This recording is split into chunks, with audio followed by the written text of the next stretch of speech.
ప్రభు అయిన యేసుక్రీస్తు నామములో ఈ వీడియో చూసిన వారందరికీ కూడా వందనాలు తెలియజేస్తూ ఈరోజు దేవుని యొక్క మాట యెషయా గ్రంథం 42వ అధ్యాయం 16వ వచనంలో చీకటిని వెలుగుగా చేసేదను అనే వాక్యం రాయబడి ఉంది. ఎవరి జీవితంలో అయితే చీకటి ఆవరించిందో, ఎవరి కుటుంబంలో అయితే ఏ వ్యక్తులైతే చీకటి వారి యొక్క జీవితాల్లో ఉండి వారి కుటుంబంలో ఆశీర్వాదకరం దీవెనకరంగా ఉండకుండా చేస్తుందో అటువంటి వారి జీవితాలను దేవుడు చీకటిని వెలుగుమయంగా దేవుడు మారుస్తానంటున్నాడు. దేవుని నామానికి మహిమ కలుగునుగాక.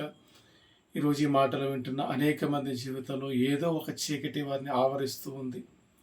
ఏదో ఒక చీకటి వారిని కమ్ము కావడం వల్ల వారి జీవితంలో సంతోషము, ఆనందము, సమాధానం లేని కుటుంబాలు, సమాధానం లేని మనుషులు అనేక మందిని మనం చూస్తూ ఉన్నాం. అయితే ఈరోజు దేవుని యొక్క మాట అంటుంది, దేవుడు అంటున్నారు, ఇదిగో వారి యొక్క చీకటిని నేను వెలుగుమయంగా చేస్తాను. ఆమె నిజంగా ఈ ఉదయకాలం ఈ దేవుని యొక్క మాటలు వింటున్న ఎవరైతే వింటున్నారో, ఎవరి జీవితాలతో చీకటి ఆవరించిందో వారు నిశ్చయముగా దేవుడు తన వాక్యపు వెలుగులోంచి వారిని దర్శించి దేవుని యొక్క మాటల్లో ఉన్న జీవాన్ని వాళ్ళకు అనుగ్రహించి నిశ్చయముగా ఏ చీకటైతే వారిని ఆవరించిందో ప్రతి చీకటిని కూడా దూరపరిచి నా దేవుడు వారి జీవితంలోని వెలుగుమయముగా మార్చునుగాక.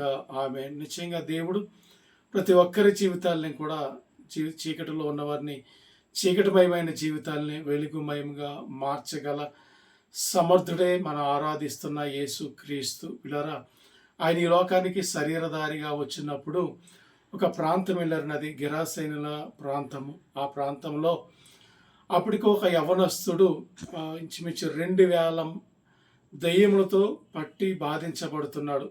ఆయనకి మంచి ఇల్లు ఉంది, మంచి కుటుంబం ఉంది, అందరూ ఉన్నారు. కానీ ఆ యవనస్తుడు ఎక్కడ నివాసం చేస్తాడంటే సమాధుల్లో నివాసం చేస్తాడు. ఎందుకంటే 2000 దయ్యాలు ఆ యవనస్తుని పట్టి పీడిస్తూ అతని యొక్క జీవితాన్ని చీకటమయంగా చేసేసాయి. శరీరాన్ని కూడా రాళ్లతో బాధపరుచుకుంటున్నాడు. ఎన్ని సంఖ్యలు వేసినా బంధించినా కానీ వాటిని తుత్తునీలుగా చేస్తున్నాడు. కారణం వారిలో ఉన్న దురాత్మలు, చీకటి శక్తులు ఆ యవ్వన బిడ్డని యొక్క జీవితాన్ని చీకటిమయంగా మార్చేసాయి. అయితే యేసయ్య ఆయన దగ్గరికి వెళ్ళి ఆయన జీవితంలో ఉన్న ప్రతి చీకటిని కూడా దూరపరిచి 2000 దయ్యాలని దూరపరిచి ఆ యవ్వన బిడ్డను ఒక వెలుగుమయంగా మార్చాడు. మనం ఆరాధిస్తున్న యేసుక్రీస్తు కనుక యేసుక్రీస్తులో వెలుగు ఉన్నది, జీవం ఉన్నది, శక్తి ఉన్నది. అటువంటి యేసుక్రీస్తుని మనం ఆరాధించినట్లయితే, అటువంటి యేసుక్రీస్తు దగ్గరికి మనం వెళ్ళినట్లయితే నిశ్చయంగా చీకటమయమైన ప్రతి ఒక్కరి జీవితాల్ని కూడా మన దేవుడు వెలుగుమయంగా మారుస్తాడు. అటువంటి కృప పరిశుద్ధాత్మ దేవుడు ప్రతి ఒక్కరికి అనుగ్రహించి నడిపించును గాక. ఆమేన్, ఆమేన్, ఆమేన్.